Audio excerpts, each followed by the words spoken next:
Take Back Your Time, a guide to managing every day effectively. Hi, I'm Teacher Luke, and welcome to this story on how to manage your day effectively. Chapter 1: Where Your Time Really Goes. Let me start with 2 quick questions for you. Do you ever reach the end of the day and wonder, where did all my time go? Have you ever felt busy all day but not really productive? If your answer is yes, you are not alone. In fact, almost everyone has felt this way at some point. I'd love to hear from you. Write your answer in the comments. Do you often feel busy but not productive? Why do you think that happens to you? Time is something we all share. Every person on this planet gets the same 24 hours each day.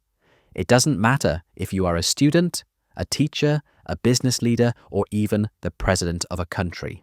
No one can get more than 24 hours. And yet, some people seem to achieve so much more than others. Why is that? The truth is that time is not only about the clock. It's about how we use those hours. Very often, we lose time without noticing. It slips away quietly, stolen by distractions, by small habits, or by poor planning. Think about this. Imagine you are holding a bucket full of water. If there are small holes in the bucket, the water will slowly leak out, drop by drop. At the beginning, you may not notice, but after a while, the bucket is half empty and you wonder where all the water went. This is exactly what happens with our time. We have holes in our daily routines, and little by little, our hours disappear. Let me share a story from my own life. Years ago, when I first started teaching English online, I thought I was very productive. My day was always full. I woke up early, opened my laptop, and started working immediately. But here's the truth. I often ended the day feeling tired and frustrated. I had been busy, but I didn't feel I had achieved much. I would ask myself, why didn't I finish preparing tomorrow's lessons? Why didn't I make progress on that new course idea? Why am I always rushing even though I sit at this desk all day? One day, I decided to track how I was using my time. I took a notebook and wrote down everything I did, almost like keeping a diary. It was simple. I just noted the time and the activity. 9 o'clock to 9:30 checking emails. 9:30 to 9:50 replying to messages. 10 to 10:40 YouTube break. 11 o'clock to 12 o'clock class with a student. And so on. When I looked back at the end of the week, I was shocked. Almost 3 hours each day had been lost on things that were not really necessary. I wasn't lazy, I was just not aware. I thought I was working hard, but in fact, I was letting distractions and small habits eat up my time. This was an important lesson. It showed me that time can disappear silently unless we pay attention to how we spend it. Now, let's talk about something very common: being busy versus being productive. Many people confuse these two ideas. Being busy simply means you are doing a lot of things. Your schedule is full, your hands are moving, and your brain is active. But productivity means you are doing the right things, the tasks that really matter, the ones that move you closer to your goals. For example, imagine a student who wants to pass an English exam. She spends 3 hours organizing her desk, writing long to-do lists, and checking different websites for study tips. She is very busy, but she has not actually practiced English. Compare this to another student who spends 1 focused hour practicing speaking with a partner. That student is productive, even though the time spent was shorter. Being busy makes us feel important. We say, "I'm so busy today," as if it shows our value. But in reality, busyness without productivity is like running on a treadmill.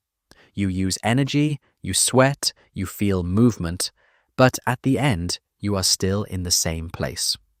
So what are the common thieves that steal our hours? Let's look at some of them. Multitasking. Many people believe multitasking makes them efficient. They answer emails while watching a video, or they try to study while chatting with friends. But research shows that multitasking actually slows us down. The brain needs to switch from one task to another, and each switch costs time and focus. It's like trying to read two books at the same time, one in each hand. You will not understand either book well. Distractions and notifications, social media, and endless scrolling are huge time thieves. A simple buzz from your phone can break your concentration. And once your focus is gone, it often takes 10 or even 15 minutes to get back into deep work. Think about how many times this happens in a day. It adds up quickly.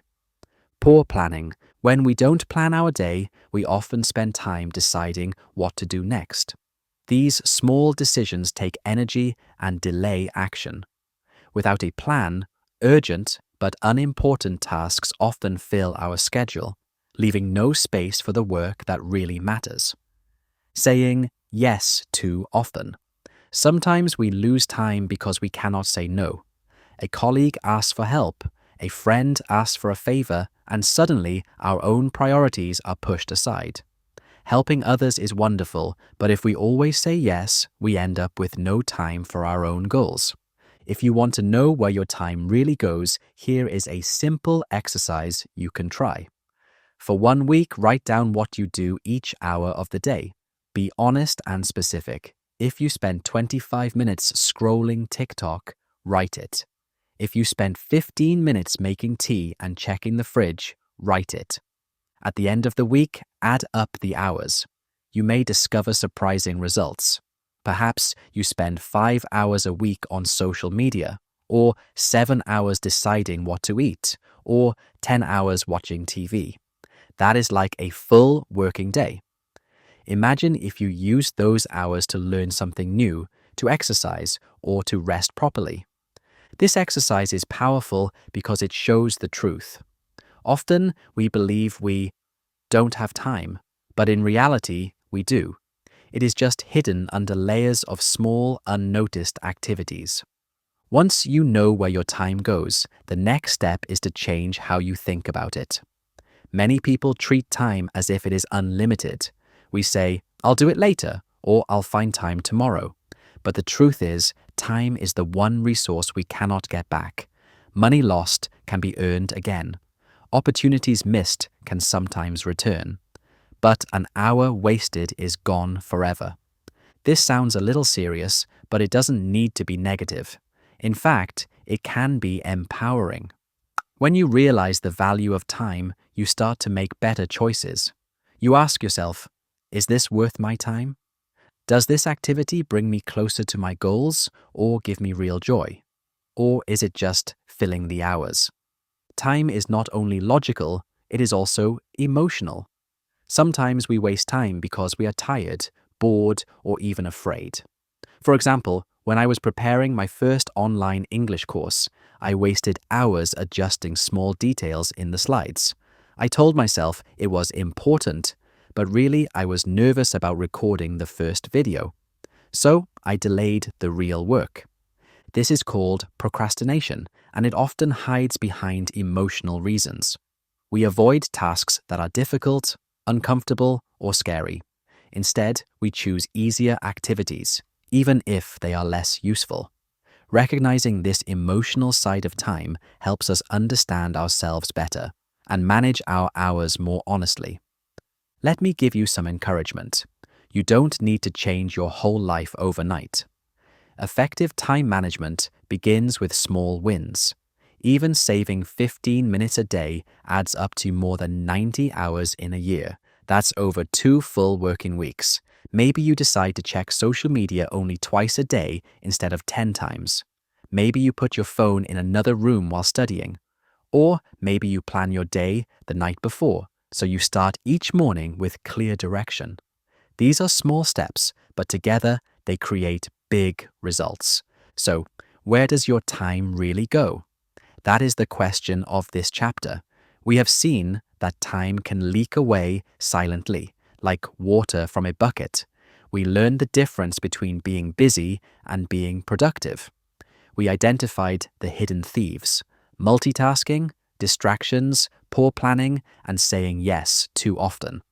And we explored a practical exercise, the time audit, to discover the truth about our days. The first step in taking back your time is awareness.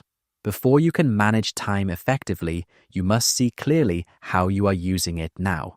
Once you know the reality, you can start making better choices. Now I'd love to hear from you. What do you think is your biggest time thief? Is it multitasking, distractions, poor planning, or something else? Write your answer in the comments. I'm really curious to see what you discover. In the next chapter, we will explore how to build an effective daily system. You will learn simple tools and methods to take control of your day instead of letting the day control you. Remember, time is your most valuable resource. The more aware you are of where it goes, the more power you have to take it back. Chapter 2.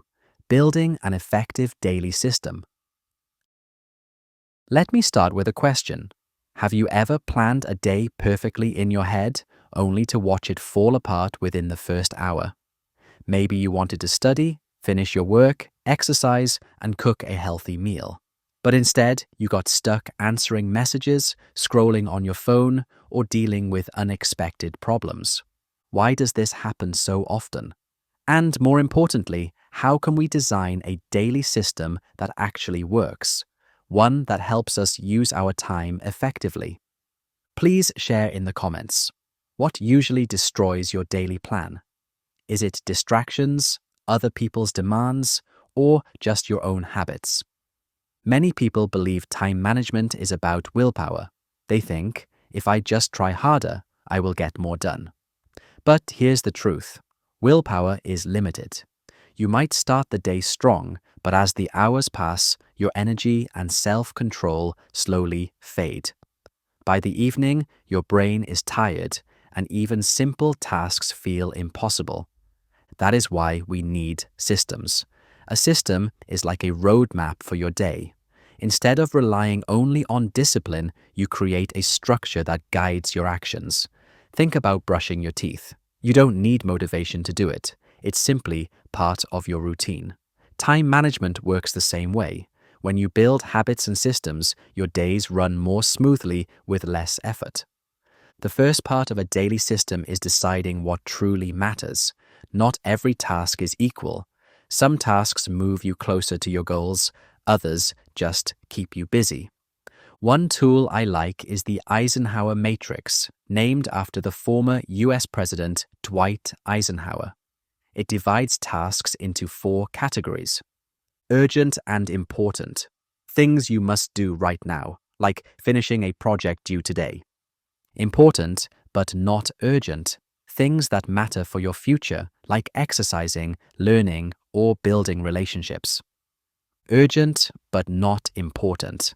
Tasks that feel urgent, but don't really matter, like many emails or interruptions. Not urgent and not important. Pure time wasters, like endless scrolling or watching videos you don't even enjoy. Most people spend too much time in the urgent but not important box. They react to messages, rush to small problems, and never focus on long-term goals. The secret is to spend more time in the important but not urgent box. That's where true progress happens. Once you know your priorities, the next step is to design your day with time blocking. This means dividing your day into blocks of time, each dedicated to a specific type of activity. For example, 8 o'clock to 9 o'clock, exercise and breakfast. 9 o'clock to 11 o'clock, focused work on a big project. 11 o'clock to 11:30, break. 11:30 to 12:30, emails and messages. 1 o'clock to 2 o'clock, lunch and short walk. 2 to 4, meetings or teamwork. 4 o'clock to 5 o'clock, learning or skill development. Why does this work? Because when you give each activity a clear time, you avoid decision fatigue. You don't waste energy asking, what should I do next? Instead, your calendar guides you. Another helpful system is task batching. This means grouping similar tasks together and doing them in one block of time. Think about laundry. You don't wash one shirt, dry it, and put it away before washing the next. You wait until you have a full load. The same principle applies to emails, phone calls, or small errands. If you answer emails all day long, they will constantly interrupt you. But if you set 2 blocks, for example at 11:30 and 4:30, you save time and keep your focus. When I started batching my teaching preparation, I noticed a big change. Instead of preparing each class right before it happened, I prepared several lessons in one block. This not only saved me time, but also gave me peace of mind. Here's another important part of an effective daily system. Match your tasks to your energy levels. Not all hours of the day feel the same. Some people are morning birds, others are night owls. For me, my brain is sharpest in the morning. That's when I do my most creative work, like writing or developing new lessons. In the afternoon, my energy dips, so I schedule easier tasks like emails, grading, or administrative work. Take a moment to notice your own energy pattern. When do you feel most alert? When do you usually feel tired? Try to place your most important work in your strongest hours. This one change can double your productivity. Daily systems become stronger when you build routines. A routine is simply a set of actions you repeat regularly. Morning routines are especially powerful because they set the tone for the whole day. For example, my morning routine is simple.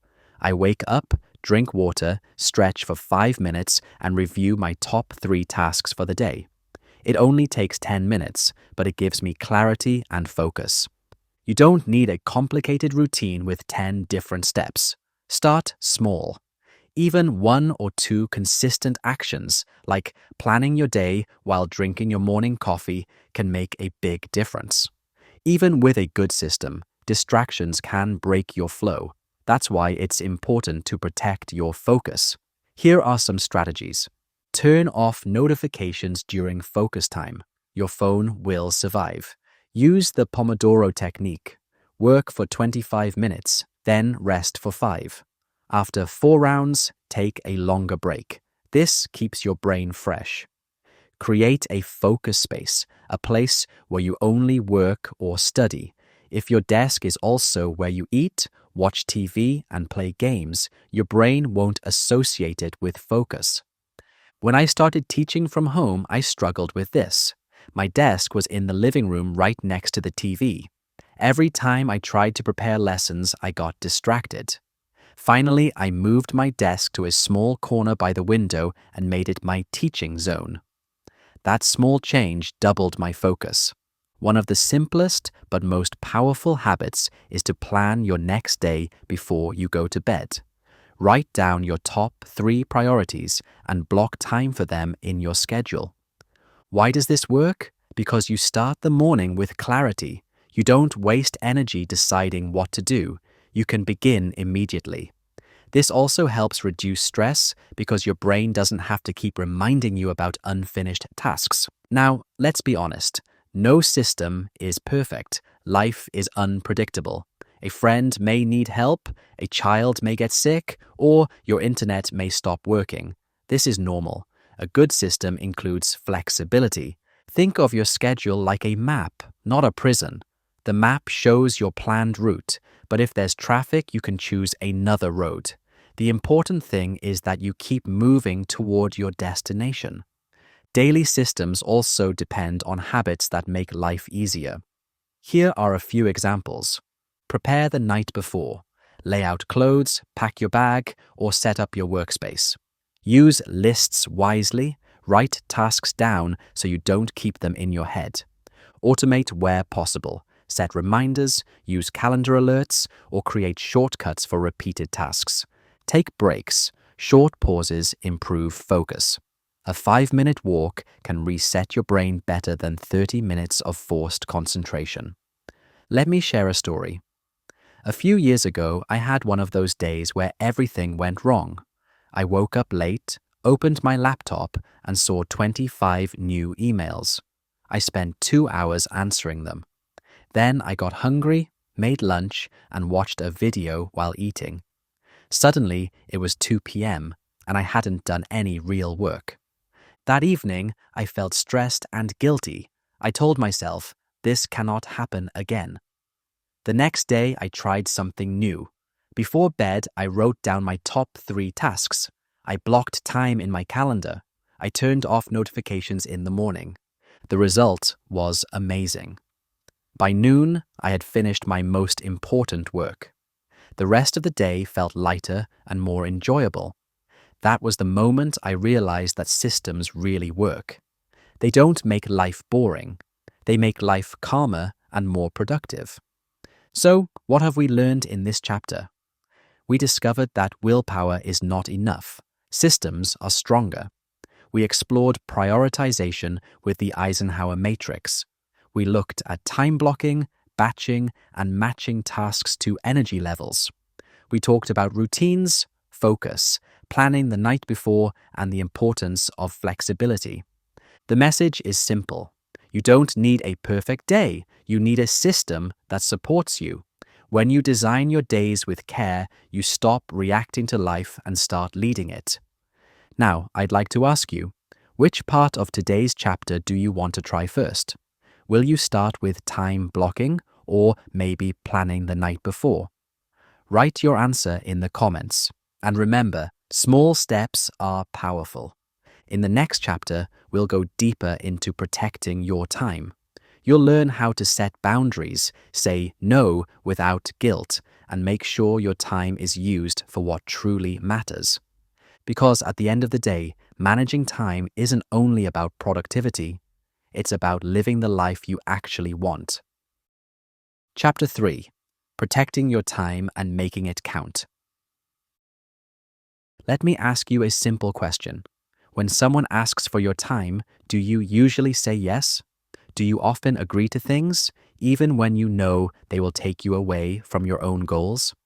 I'd like you to think about this and write in the comments. What is hardest for you? Saying no, staying focused, or finding time for yourself? We all want to be kind, helpful, and available to others. But if we give away our time too freely, we end up with nothing left for ourselves. Imagine your time as money in a bank account. Every request, every distraction, every small task is like a withdrawal. If you don't protect your account, it will quickly be empty. Protecting your time doesn't mean being selfish. It means respecting your life and your goals. When you use your hours well, you have more energy to give to others. If you are exhausted and overwhelmed, you cannot help anyone. Not your family, not your friends, not your work. One of the most powerful ways to protect your time is learning to say no. But let's be honest, saying no feels uncomfortable. We don't want to disappoint people. We don't want to look rude. But here's the truth. Every yes is also a no. When you say yes to something unimportant, you are saying no to something important. You may be saying no to your health, your learning, your creativity, or your family time. Here are some polite ways to say no without guilt. Thank you for asking, but I can't take that on right now. I really appreciate the offer, but my schedule is full. That sounds interesting, but it's not a good fit for me. Notice that these answers are respectful, clear, and honest. You don't need to apologize endlessly. A short, polite no is enough. Saying no is part of a bigger skill, setting boundaries. A boundary is like a fence around your time. It shows others where they can and cannot enter. For example, you might decide not to answer emails after 7 p.m. You might turn off your phone during meals. You might block one morning a week just for deep work. At first, people may be surprised, but over time, they will respect your boundaries, if you respect them yourself. When I first told my students I wouldn't reply to messages late at night, I worried they would be upset. But the opposite happened. They understood. They even respected me more because I was clear and consistent. Even with boundaries, the modern world is full of distractions. Our phones buzz, our computers flash, and our attention is constantly under attack. To protect your time, you must also protect your focus. Here are some strategies that really work. Single tasking. Do one thing at a time. If you are reading, just read. If you are writing, just write. Close all other tabs, put away your phone, and give your full attention to the task. Digital minimalism. Ask yourself, which apps, websites, or tools truly add value to my life? Delete or limit the rest. Focus rituals. Begin work with a short routine, like taking a deep breath, clearing your desk, or writing down one clear goal. This tells your brain, now it's time to focus. Use tools wisely. Website blockers, noise-canceling headphones, or even simple timers can support your focus. Protecting time is not only about avoiding distractions, it's about choosing what really matters. Think of the famous story of the jar of rocks. A professor once filled a jar with large rocks and asked his students if the jar was full. They said yes. Then he added small pebbles, which filled the spaces between the rocks. He asked again, and they said yes. Then he poured in sand, filling even smaller spaces. Finally, he added water, which flowed into every gap. The professor explained, if you don't put the big rocks in first, you will never fit them later. The big rocks are your most important things: family, health, passions, personal growth. The pebbles and sand are the smaller tasks and distractions. Ask yourself, what are your big rocks? Are they already in your jar, or are you filling your days with sand? Let me share a personal story. A few years ago, I was working non-stop on new courses. I said yes to every request: extra classes, collaborations, projects. My calendar was full. On paper, it looked impressive. But one evening, I realized I hadn't spoken to my best friend in months. I was eating quick meals at my desk. I wasn't exercising. My big rocks, relationships, and health were buried under sand. That was a wake-up call. I decided to change. I scheduled weekly calls with friends. I blocked time for exercise. I started protecting evenings for family. And you know what? My work didn't suffer. In fact, it improved because I had more energy and more joy. Another way to make time count is to value rest. Many people think productivity means working all the time, but our brains and bodies need recovery. Without rest, focus fades, creativity drops, and mistakes increase. Sleep is the most powerful form of recovery. Protect it like treasure. Create a bedtime routine, avoid screens before bed, and aim for 7 to 8 hours each night. Breaks are also important. A short walk, a stretch, or even a few minutes of silence can reset your brain. When you return, you will work faster and better. So far, we've talked about systems, focus, and priorities. But here's the deeper lesson. Time management is not a checklist, it's a lifestyle. It's about making daily choices that reflect your values. It's about designing your life with intention, not just reacting to whatever comes. It's about protecting your time so you can use it for the things that truly matter, not just the urgent, noisy tasks. This doesn't mean every day will be perfect. Life will always surprise us. But when you live with awareness and intention, even unexpected days feel more meaningful. You don't need to change everything at once. Start with one small step. Maybe you set one new boundary, like no phone after 10 p.m. Maybe you say one polite no this week. Maybe you identify your big rocks and schedule time for them. Each small step protects your time a little more. And over weeks and months, those small steps add up to a new way of living. Let's review what we've learned in this final chapter.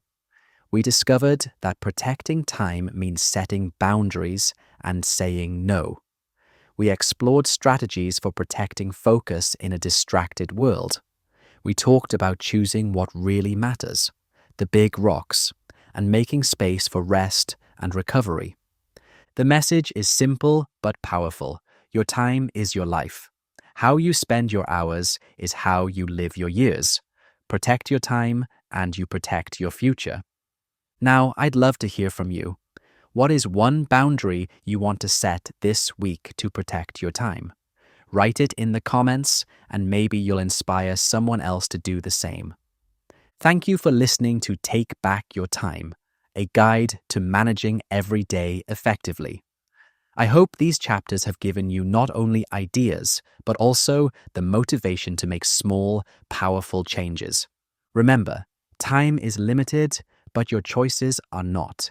Use your time well, and you will shape a life that truly feels like your own.